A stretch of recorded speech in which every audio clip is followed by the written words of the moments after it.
أعوذ بالله من الشيطان الرجيم بسم الله الرحمن الرحيم الرجال قوامون على النساء بما فضل الله بعضهم على بعض وبما أنفقوا من أموالهم فالصالحات قانتات حافظات للغيب بما حفظ الله واللاتي تخافون نشوزهن فعلوهن واهجروهن في المضاجع واضربوهن فإن أطعنكم فلا تبغوا عليهن سبيلا إن الله كان عليا كبيرا۔ مرد عورتوں پر نگراں ہیں، اس لیے کہ اللہ ہی نے بعض کو بعض پر فضیلت عطا فرمائی ہے، اور اس لیے کہ مرد اپنے مال خرچ کرتے ہیں۔ پس نیک عورتیں وہ ہیں جو فرما بردار ہیں اور اللہ کی حفاظت سے مرد کی غیر موجودگی میں اپنی عزت و آبرو اور مال و اولاد کی حفاظت کرتی ہیں۔ اور تم کو جن عورتوں سے نافرمانی کا اندیشہ ہو ان کو سمجھاؤ، خواب گاہ میں ان سے بے تعلقی برتو اور ان کو ہلکے طریقے پر مارو، پھر اگر وہ تمہاری بات مان لیں تو ان کے خلاف کارروائی کا کوئی راستہ تلاش نہ کرو، یقین رکھو کہ اللہ سب کے اوپر سب سے بڑا ہے۔ وَإِنْ خِفْتُمْ شِقَاقَ بَيْنِهِمَا فَابْعَثُوا حَكَمًا مِّنْ أَهْلِهِ وَحَكَمًا مِّنْ أَهْلِهَا إِن يُرِيدَا إِصْلَاحًا يُوَفِّقِ اللَّهُ بَيْنَهُمَا إِنَّ اللَّهَ كَانَ عَلِيمًا خَبِيرًا۔ اور اگر تمہیں میاں بیوی کے درمیان پھوٹ پڑنے کا اندیشہ ہو تو ان کے درمیان فیصلہ کرانے کے لیے ایک منصف مرد کے خاندان میں سے اور ایک منصف عورت کے خاندان میں سے بھیج دو۔ اگر یہ دونوں صلح کرانا چاہیں گے تو اللہ ان دونوں کے درمیان ہم آہنگی پیدا کر دیں گے، بے شک اللہ خوب جاننے والے اور باخبر ہیں۔ یہ سورہ نساء کی آیات ہیں۔ سورہ نساء عورتوں اور گھر کے تعلق سے احکامات پر مشتمل ہے۔ عورتوں کے مسائل، نکاح، طلاق، یتیموں کی پرورش، بچوں کی پرورش، باپ کی ذمہ داری، ان سب چیزوں پر زیادہ تر سورہ نساء میں بیان ہوا ہے۔ ہر نظام میں، ہر کمپنی میں ایک ذمہ دار ہوتا ہے۔ ہر ایک نظام ہے، ایک سسٹم ہے، ایک کمپنی، ایک کارخانہ ہے، تو اس میں بھی ایک ذمہ دار ہونا چاہیے۔ اب ذمہ دار کون ہوگا؟ اس سلسلے میں قرآن نے بتلا دیا کہ گھر میں جو ذمہ دار ہوگا وہ مرد ہوگا۔ مرد عورتوں پر ذمہ دار ہوں گے، عورتیں بچوں پر ذمہ دار ہوں گی۔ اس طرح ذمہ داری کا کام اللہ تعالیٰ نے بتلا دیا۔ اب مرد ذمہ دار ہوں گے، عورت ذمہ دار نہیں ہوگی، مرد کے اوپر عورت حاکم نہیں ہوگی، مرد حاکم ہوگا۔ ایسا کیوں ہوگا؟ اللہ تعالیٰ نے بتلایا بما فضل اللہ بعضهم علی بعض، اس لیے کہ بعض کو بعض پر اللہ نے فضیلت دی ہے۔ فضیلت کیا دی ہے؟ جو اناٹمیکل پوزیشن ہے انسان کے جسم کی، جسمانی قوت، اور دوسری نامیاتی جو صلاحیت ہے مرد کے اندر، وہ چیز عورت کے اندر نہیں ہے۔ عورت کے اندر ہے جو چیزیں عورت کے اندر ہیں وہ مرد کے اندر نہیں ہے۔ عورت کے اندر نزاکت ہے، لطافت ہے، کمزوری۔ یہ کمزوری، نزاکت اور لطافت اس کی برائی نہیں ہے، اس کے لیے وہی چیز اچھائی ہے۔ گلاب کا پھول جو ہوتا ہے وہ نرم نازک ہوگا تبھی وہ اچھا ہوگا۔ اگر گلاب کا پھول بھی کانٹا اور کانٹے اور پتھر کی طرح سخت ہو جائے تو اس کا حسن اس میں باقی نہیں رہے گا۔ تو دو الگ الگ خصوصیات دونوں کو اللہ نے دی ہیں۔ اللہ تعالیٰ کہتے ہیں کہ ہم نے ایک کو ایک پر برتری دی ہے جسمانی لحاظ سے، اس لیے جسمانی لحاظ سے وہ مضبوط ہے، اس لیے گھر میں سردار مرد ہوگا۔ پہلی بات۔ دوسری بات ہے وہ بما انفقوا من اموالہم، ان کے ذمے مال خرچ کرنا ہے۔ عورت کے ذمے کمانا نہیں ہے، خرچ کرنا نہیں ہے۔ ساری کمائی، ساری آمدنی، ساری محنت مرد کی ہوگی۔ عورت گھر میں رہے گی، بال بچوں کو دیکھے گی بس۔ تو عورت کے ذمے ایک پیسہ بھی کمانا نہیں ہے، سارا خرچہ مرد کے ذمے۔ جب سارا خرچہ مرد دے رہا ہے، آپ کا نظام انتظام ساری چیزیں مرد دیکھ رہا ہے، تو اتنا تو حق اس کو حاصل ہوتی کہ آپ اس کا کہنا مانو، آپ کو چار بات بولے آپ اس کو مان لو۔ تو یہ اس لیے اللہ تعالیٰ نے مردوں کو گھر کا سردار بنایا کہ جسم کے لحاظ سے مضبوط ہے، پہلی چیز۔ دوسری چیز، کمانے کی ذمہ داری اس کی ہے، آپ کے خرچے کی ذمہ داری اس کی، آپ کا خرچہ چلاتا، اس لیے آپ کا وہ سردار ہوگا۔ تو ہمیں گھر میں مردوں کو ہی سردار بنانا چاہیے، عورتوں کو سردار نہیں بنانا چاہیے۔ قیامت کی علامتوں میں سے ایک علامت یہ ہے کہ قیامت کے قریب عورتیں حاکم ہو جائیں گی، مردوں پر عورتیں حکومت چلائیں گی، پھر قیامت کی بری علامت ہوگی اور تباہی اور بربادی کی نشانی ہوگی۔ تو ہم کو ایسا نہیں کرنا چاہیے، بلکہ مرد ہی کو ذمہ دار بنانا چاہیے، اسی میں خیر و عافیت اور بھلائی ہے۔ یہ تو مردوں کی ذمہ داری بتلا دی گئی۔ اب اچھی عورتوں کی پہچان اللہ تعالیٰ بتلاتے ہیں، فالصالحات قانتات حافظات، تو نیک عورتیں وہ ہیں جو فرما بردار ہیں اور مرد کی غیر موجودگی میں اللہ کی حفاظت کے ذریعے اپنے آبرو کی، شوہر کے مال کی، بچوں کی حفاظت کرنے والی ہیں۔ دو صفتیں جن عورتوں کے اندر موجود ہیں، شوہر کی اطاعت اور حفاظت۔ حفاظت میں تین چیزیں، اپنی آبرو، شوہر کے مال، شوہر کے بچوں کی حفاظت، یہ تین حفاظت ہو گئی۔ تو دو چیزیں جن عورتوں کے اندر ہوگی، اللہ تعالیٰ ایسی عورتوں کو سرٹیفکیٹ دیتے ہیں کہ یہ عورتیں نیک ہیں۔ تو ہماری عورتوں کو ایسے ہی ہونا چاہیے، اپنے شوہر کی اطاعت کریں اور گھر کی عزت آبرو کی حفاظت کریں۔ اب ہم اور آپ سوچتے ہوں گے کہ ہماری عورتیں ایسی ہونی چاہیے۔ ہماری عورتیں کہاں سے آتی ہیں؟ ہماری ہی بیٹی، ہماری بہن کسی کی بیوی بنتی ہے، کسی کی ماں بنتی ہے۔ ہم اپنی بچیوں کی، اپنی بیٹیوں کی ایسی تربیت کریں کہ وہ جا کر کے اپنی آبرو کی حفاظت کریں اور اپنے شوہر کی اطاعت کریں۔ ہم لوگ جب خاص طور پر مدرسوں کی پڑھائی ہوتی لڑکیوں کی عالمت کی، مالیگاؤں میں پڑھائی بہت اچھی ہوتی لڑکیوں کی، بھوپال میں پڑھائی اچھی ہوتی ہے، تو وہاں جو اسلامی قانون بتلایا جاتا ہے عورتوں کے یہ حقوق ہیں، تو اس میں بات آتی ہے کہ عورت کا کام گھر میں کھانا بنانا نہیں ہے، گھر میں پوچھا لگانا نہیں، یہ کام عورت کا ہے ہی نہیں، قانون ہے یہ۔ مرد کی ذمہ داری کوئی نوکر رکھے، وہ گھر میں کھانا بنائے اور گھر میں صفائی کرے۔ یہ پڑھ کے آ جاتی ہیں تو لڑائی کرتی ہیں۔ سب سے زیادہ مسلمانوں میں سب سے کم طلاق ہوتی ہے، مسلمانوں میں سب سے کم طلاق ہوتی ہے۔ اس کم میں سب سے زیادہ جو طلاقیں ہوتی ہیں وہ مالیگاؤں میں ہوتی ہیں اور یا تو پھر بھوپال میں ہوتی ہیں۔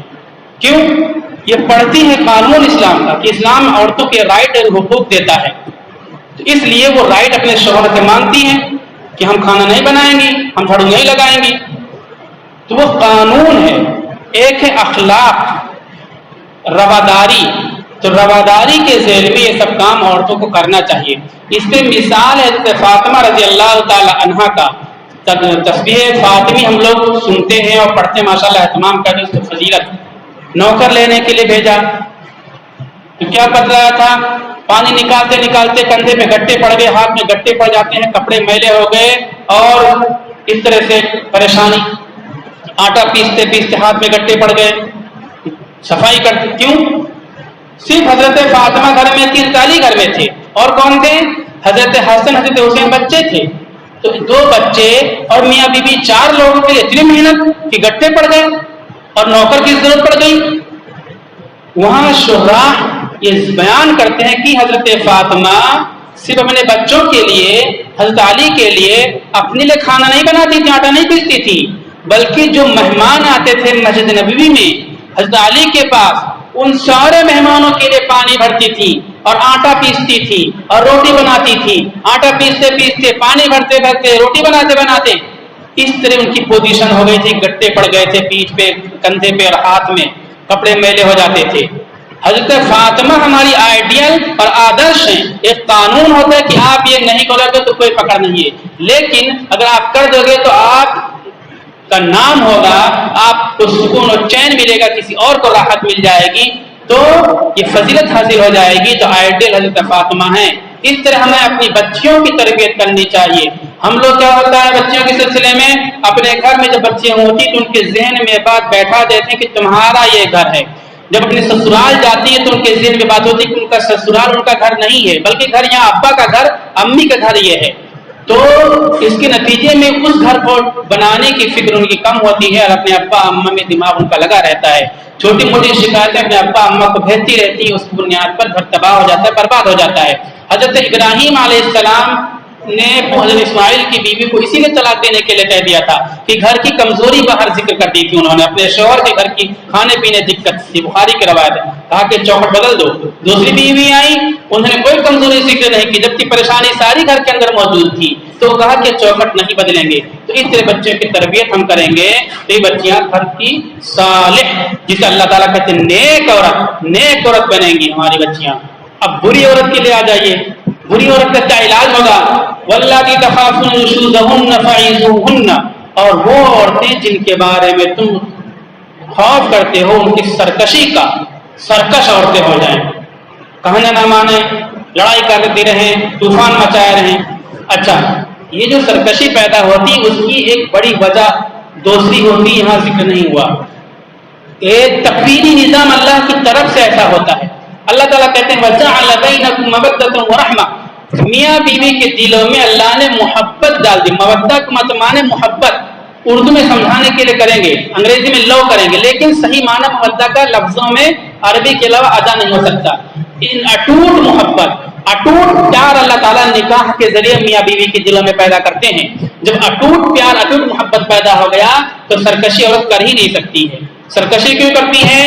یہ نکاح پاکیزگی کا ذریعہ ہے، تو ہم جو باہر بے پردگی کرتے ہیں اس کے نتیجے میں جو سرور اور ویو ہوتا ہے اللہ کی طرف سے میاں بیوی کے دل میں محبت کا، وہ سرور اور ویو کٹ جاتا ہے۔ گھر باہر لائٹ ہم کاٹ دیں گے تو گھر میں اندر اندھیرا ہی رہے گا، باہر کالا چشمہ لگا کر کے اندر آئیں گے تو کالا ہی دکھائی پڑے گا۔ آنکھ اور نظر کی کوتاہی کے نتیجے میں گھروں میں فتنے پیدا ہوتے ہیں، یہ معمولی بات نہیں ہے۔ جو لوگ مرغی، انڈے والے مرغی کا فارم کرتے ہیں، اب دیکھیے وہ جنگلوں میں دور رکھتے کوئی آواز نہ آنے پائے، وہاں ایک ہی آدمی ہوتا ہے جو ان کو دانا کھلاتا ہے ایک ہی ڈریس میں۔ رنگین میں چلے جاؤ، 1000 مرغیاں ہیں تو 800 مرغیاں انڈا دیں گی، لیکن آپ رنگین چلے جاؤ رنگین کپڑا پہن کر کے، مرغیوں نے رنگین کپڑے میں دیکھ لیا کسی کو وہاں تو فوراً ان کی 400 مرغیاں انڈا نہیں دیں گی۔ نظر کی بنیاد پر ان کی بچوں انڈا کی پیدائش کم ہو جاتی ہے، تو نظر کے نتیجے میں حالات بدلتے ہیں، تبدیلی آتی ہے۔ جو سرکشی پیدا ہوتی ہے اس میں ایک غلطی شوہر کی طرح سے ہوتی ہے، تو سرکشی پیدا ہو جائے شوہر کی غلطی نہیں ہے۔ سرکشی پیدا ہو جائے کیا ہونا چاہیے، کیا کرنا چاہیے؟ فَعِظُوهُنَّ، انہیں سمجھاؤ۔ واعظ کہتے ہیں بڑی محبت اور پیار کے ساتھ سمجھانا، لڑائی کر کر کے نہیں۔ پہلے نشوز کا ڈیفینیشن، نشوز کس کو کہتے ہیں؟ نشوز کہتے ہیں کہ آپ اپنی عورتوں کے اندر ایسی مشکوک چیزیں دیکھ لو جس کے نتیجے میں عزت داؤں پر لگ جاتی ہے۔ مثلا حدیث میں آتا ہے اپنی عورتوں کے بستر پر نامحرم دوسرے مردوں کو تم دیکھ لو، یا پھر بغیر پوچھے باہر نکل کے آ جا رہی ہے، کوئی دوسرا اس کے گھر میں آ جا رہا ہے، کوئی غلط کام نہیں دیکھا آپ نے، لیکن اس طرح کی چیزیں دیکھ لو، آپ منع کرو پھر بھی نہ مانے، اس کو نشوز کہتے ہیں۔ ایسا نہیں کہ روٹی نرم نہیں بنی یا دال میں نمک زیادہ ہو گئی تو لاٹھی لے کر کے کھڑے ہو گئے اور مارنے لگے۔ نشوز عزت اور آبرو کا معاملہ جہاں ہو اس کو نشوز۔ ایسی بات پیش آ جائے تو کیا کرو، میں ٹائم بچے گا تو حدیث بھی ذکر کروں گا، سمجھاؤ، پہلی بات سمجھاؤ، ابھی نہیں مان رہی وہ، سمجھانے کے بعد تو کیا کرو، دوسرے نمبر پر وَاهْجُرُوهُنَّ فِي الْمَضَاجِعِ، ان کو ان کے بستر میں چھوڑ دو، یعنی ہم بستری وغیرہ سے بچو، چھوڑ دو۔ یہ بھی بہت بڑی سزا ہے عورتوں کے لیے، یہ نہیں کہ میں کہ بھیج دو۔ جو سرکش عورتیں اس طرح آزاد خیال ہوتی ہیں جو عزت آبرو کا دھیان نہیں دیتی، میں کہ بھیج دو گی تو اور آزاد ہو جائیں گی وہ اور برائی میں الجھ جائیں گے۔ اپنے ہی گھر پہ رکھو لیکن ان کا بستر الگ ہوگا۔ تیسرے نمبر پر نہ سدھرے تو کیا کرو، وَاضْرِبُوهُنَّ، ان کو مارو۔ مارنے کی جو بات آتی ہے تو اس میں ہم لوگوں سے سمجھنے میں کوتاہی ہوتی ہے، حدیثیں موجود ہیں۔ یہ مارنا ریڈ لائن ہوگا، ایک انڈیکیشن ہوگا کہ اب ہمارا تمہارا رشتہ باقی نہیں رہ سکتا۔ اگر اس طرح آنا جانا غلط لوگوں کا اور ہمارے مزاج کے خلاف مردوں کا آنا جانا رہا اور میرے ملاقات رہی تو رشتہ ہمارا ختم ہو سکتا ہے۔ یہ مارنا اس بات کی دلیل ہوگی۔ کیسے ماریں گے؟ حدیث میں آتا ہے کہ ان کو مسواک سے ماری جائے۔ مسواک مسواک سے ہمارے خیال سے چڑیا بھی نہیں مرے گی. حدیث میں آتا ہے کہ جب ان کو مارے تو چمڑی پر نشان بھی نہ پڑنے پائے. اس طرح سے ماریں گے، 1 مرتبہ 2 مرتبہ مسواک سے ماریں گے. اس مارنے کا مطلب یہ ہوگا کہ ہمارا جو رشتہ ختم ہو سکتا ہے، اب آئندہ تائب ہو جاؤ. اس مارنے کے بعد اگر سدھر جائے تو کیا ہوگا؟ فلا تبغوا علیہن سبیلا، تو تم اس پر راستہ بہانہ مت ڈھونڈو. بالکل جب اس نے توبہ کر لیا تو بہانہ نہیں ڈھونڈنا چاہیے. لیکن ہم لوگ کیا ہوتا ہے، اگر کسی غریب باپ کی بیٹی ہے، ہم مالدار ہیں، ہم نیتا ہیں، پکڑ ہماری ہے، تو اس کی پچھلی کمزوریاں ذکر کر کر کے اس کو ستاتے رہتے ہیں، زیادتی کرتے رہتے ہیں. یہ سراسر شریعت کے خلاف ہے. اب اس میں نے کہا تھا حدیث ذکر کو سنت. رسول اللہ صلی اللہ علیہ وسلم کو دیکھیے، عرب بہت ہی غیرت مند ہوتے تھے اس معاملے میں. عربوں میں قریش میں آپ صلی اللہ علیہ وسلم کا خاندان بنو ہاشم میں آپ کا گھرانہ، اور آپ میں آپ صلی اللہ علیہ وسلم بہت زیادہ غیرت مند تھے. لیکن حضرت عائشہ رضی اللہ تعالیٰ عنہ پر الزام لگا. یہاں مارنے کا حکم ہے، بستر الگ کرنے کا حکم ہے، لیکن آپ نے کبھی نہیں مارا، کسی بیوی کو نہیں مارا. حتیٰ کہ ایک بیوی آئی تھی جنہوں نے بہت گستاخی کی تھی، آپ کو وہ جاہل کہا تھا، اور آپ نے فوراً ان کو بڑے مقدار میں وہ مہر خدا کا معاوضہ دے کر کے ان کو روانہ کر دیا. عزت کے ساتھ ڈانٹ ڈپٹ بھی نہیں کی، وہ ایمان سے محروم تھی ہو گئی. وہ حضرت عائشہ پر الزام لگا. پورے مدینہ میں تمام صحابہ کرام رو رہے تھے. الزام لگ گیا تو 1 مہینے کے بعد عائشہ کو پتہ چلا کہ الزام میرے خلاف چل رہا ہے، میری باتیں شہر میں چل رہی ہیں، تو وہ یہ بھی رونے لگی، بہت روئی. پھر رسول اللہ صلی اللہ علیہ وسلم نے کہا کہ دیکھو عائشہ، اگر غلطی ہوئی تو بتا دو، اللہ تعالیٰ غلطی کو معاف کرنے والا ہے، اور اگر غلطی نہ ہوئی تو ابھی بتا دو، تاکہ جو لوگ الزام لگاتے ہیں، بات کو پھیلاتے ہیں، ان کے خلاف ہم کارروائی کر سکیں. حضرت عائشہ کہتی ہیں کہ جس پر الزام لگتا ہے وہ صفائی دیتا کہ میں نے ایسا نہیں کیا. مجھ پر الزام لگا، میں کہوں گی کہ میں نے ایسا نہیں کیا تو جھوٹا لوگ سمجھیں گے مجھے، اس لیے میں یہ نہیں کہتی کہ میں نے ایسا نہیں کیا. میں کوئی صفائی نہیں دیتی ہوں، اور میں نے غلطی نہیں کی تو میں کیوں کہوں کہ میں نے ایسی غلطی کی؟ میں اللہ پر معاملہ ڈالتی ہوں. پھر سورہ نور کی آیت نازل نہیں برات کی جو لوگ الزام لگاتے ہیں اصل نبوت کو بدنام کرنا چاہتے، اسلام کو بدنام کرنا چاہتے. 1 مہینہ سے زیادہ مدت گزر گیا لیکن اللہ کے نبی نے ڈانٹا بھی نہیں حضرت عائشہ کو. اور ہم آپ دیکھ لیں، فون پہ اگر ہماری بیوی کہیں بات کر رہی ہو تو ہم کیسے شک شبہ میں پڑ جاتے ہیں، اور کیا الٹی سیدھی باتیں کہنے لگتے ہیں. کسی رشتہ دار کا فون ہے کہ کیسے الٹی سیدھی باتیں کرنے لگتے ہیں. سنت سے کتنا ہم دور چلے گئے. تو سنت یہ ہے کہ بیویوں کے ساتھ بہت زیادہ نرمی کا معاملہ کیا جائے. دوسری آیت ہے وَعَاشِرُوهُنَّ بِالْمَعْرُوفِ، عورتوں کے ساتھ بھلے طریقے پر رہو. اگر کوئی چیز تم کو ناپسند ہو پھر بھی بھلے طریقے پر ہو. اللہ تعالیٰ آسمان سے فتوحات کے دروازے کھولے گے. واقعہ بیان کرنے کا وقت نہیں ہے. ہمارے بیوی کے اندر کمزوری ہے، آنکھ نہیں ہے، لنگڑی ہے، کھانا اچھا نہیں بنا پاتی. اللہ تعالیٰ کہتی ہے یہ چیز تم کو ناپسند ہے، پھر بھی اچھے طریقے سے گزر بسر کرو. ایسا کہ ہو سکتا ہے ایک چیز تم کو ناپسند ہو، لیکن اس کے مقابل اللہ نے اس عورت کے اندر بہت ساری بھلائیاں رکھ رکھی ہیں. یہ اسلام ہے کہ آنکھ سے برائی نظر آتی ہے پھر بھی عورت کے ساتھ اچھے طریقے سے گزر بسر کرو. ہم لوگوں کو اپنی زندگی کا جائزہ لیتے رہتے. رسول اللہ صلی اللہ علیہ وسلم نے فرمایا کہ تم میں بہتر انسان وہ ہے جو اپنی بیویوں کے ساتھ اچھا معاملہ کرتا ہے. اللہ کے نبی سے بڑھ کر کے کائنات میں کوئی سلطان، کوئی حاکم، کوئی بادشاہ نہیں گزرا. آپ امام الانبیاء ہیں. اپنی بیویوں کا کام کیا کرتے تھے؟ کھانا بنانے کا کام، جھاڑو لگانے کا کام، بکری کا دودھ نکالنے کا کام کیا کرتے تھے.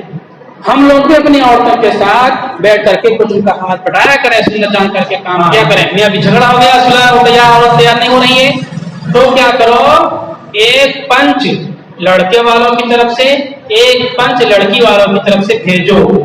ہم لوگ جب پنچایت کرتے ہیں تو پنچ جو لے کر کے آتے ہیں وہ اس لیے لے کر کے آتے ہیں کہ ہم جیت جائیں، اس کو ہرا دیں. اللہ تعالیٰ کہتے ہیں ایسا نہیں. ان یرید اصلاحا یوفق اللہ بینہما، یہ پنچ اگر یہ چاہیں گے کہ ان میں صلح ہو جائے تو اللہ تعالیٰ صلح کی توفیق عطا فرمائیں گے. کسی کو کوئی پنچ بنائے تو اس کے ذہن میں فوراً یہ بات ہونی چاہیے کہ اللہ کی طرف سے مجھے توفیق دی گئی اور میری کوشش کی صلح ہو جائے. اگر یہ پنچ دل میں یہ سوچے، پکا ارادہ کر لے تو اللہ تعالیٰ کہتے ہیں کہ اللہ پھر اس میں صلح پیدا کر دے گا. لیکن اگر پنچ لڑنے کے لیے جا رہا ہے، اپنی برادری کی طرفداری کے لیے جا رہا ہے، اس کے دل میں صلح کا مقصد نہیں ہے، مقصد ہے کہ دوسرے والے کو، سامنے والے کو ذلیل کیا جائے، تو اختلاف